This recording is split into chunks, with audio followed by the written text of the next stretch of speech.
Welcome to the City of Hamilton's Central Composting Facility. That's a lot of words to say what we do in this building, so let me explain it. It all starts with you and your family helping to keep our environment clean. One way you can do that is to put all of your green waste into your special mini bin at home.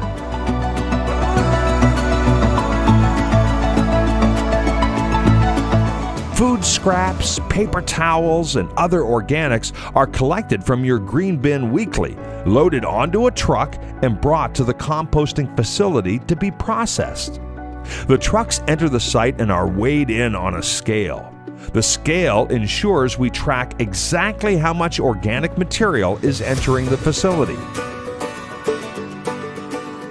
The trucks come in and dump all the stuff we collected onto the floor so we can have a look over it to make sure that there isn't anything in there that shouldn't be.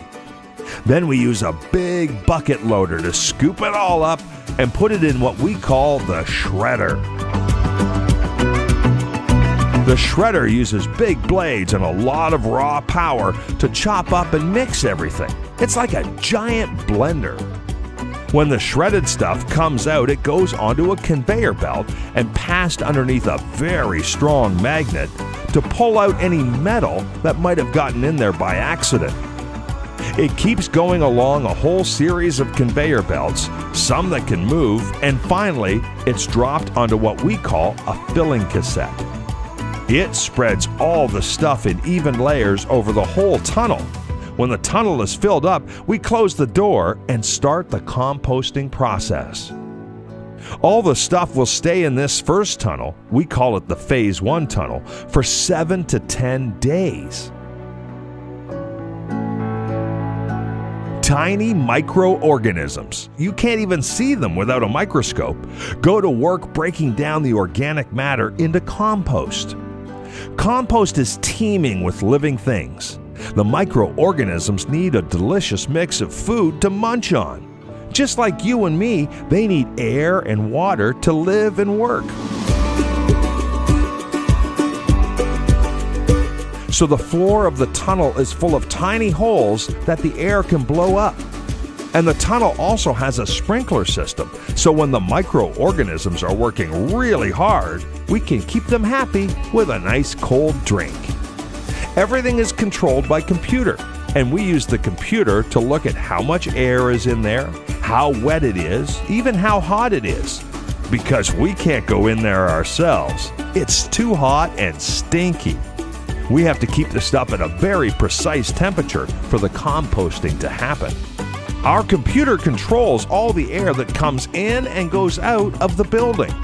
And we put all the air that goes out through a machine called an air scrubber, and then a biofilter, which is a whole bunch of wood and stuff that takes out the stink, so only good-smelling air gets out. We use a loader to move and mix the stuff to a tunnel in Phase 2, and we do it all over again for another 7 to 12 days. Then we use another loader, the first one is way too dirty, and take the stuff out of the Phase 2 tunnel through its back door.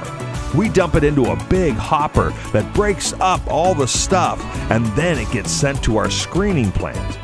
A wind sifter is the machine we use that sucks out any of the plastic that might have gotten in there by accident, and then sorts the stuff into stuff that's too big. The person who runs the screener can set it to pick out the large bits that are too big and then sets them aside to be mixed in with the next batch to be composted. And this is compost. The good, rich compost is put on a special conveyor belt that starts out flat and then curls into a tube to carry the compost outside from this building to the one next door where it falls out into piles.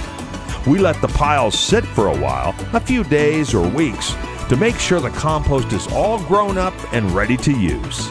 Scientists test it to make sure everything is good to go. Then we load our finished compost onto trucks and away it goes. It is distributed throughout farms across Ontario.